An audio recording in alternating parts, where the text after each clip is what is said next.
Bande armée arrêtée. Le commissariat d'arrondissement de Ndamatou a procédé, dans la nuit du 12 au 13 mai 2026, à l'interpellation de 5 récidivistes. Ils sont poursuivis pour association de malfaiteurs, vol en réunion commis la nuit avec violence et usage d'armes, dissimulation de plaques d'immatriculation et détention et usage de stupéfiants, chanvre indien.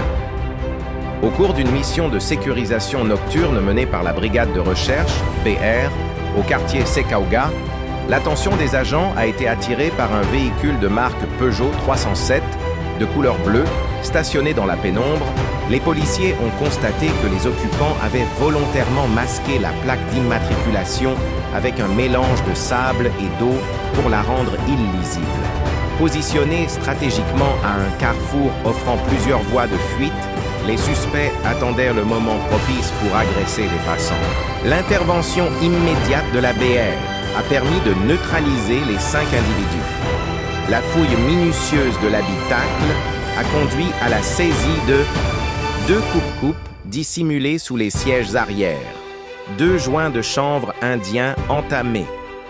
Interrogés sur place, les suspects ont été incapables de justifier leur présence massive et armée à cette heure tardive. Cette arrestation met un terme à une série d'agressions à main armée qui semait la psychose dans plusieurs secteurs. Ndamatou, Sekauga, Ngiranen, Darumarnan, Yonudaru, Taliboubès et la corniche Serigne Modou. Depuis la période précédant le Ramadan 2026, le modus operandi consigné dans les plaintes précédentes était identique. Un commando de 5 individus surgissant d'une voiture pour dépouiller violemment les citoyens. Les investigations ont révélé que la bande utilisait initialement une Peugeot 406 grise.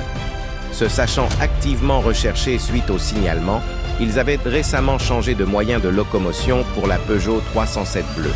Convoqués au commissariat pour les besoins de l'enquête, plusieurs victimes ont formellement reconnu le véhicule saisi. Lors de la séance de présentation de suspects, tapissage, le conducteur, de teint clair, ainsi que ses acolytes ont été positivement identifiés par leurs victimes. Les vérifications au fichier central révèlent que les 5 mises en cause sont des récidivistes notoires, déjà déférés par le passé devant le parquet pour des délits de même nature. Les mises en cause ont été placées en garde à vue.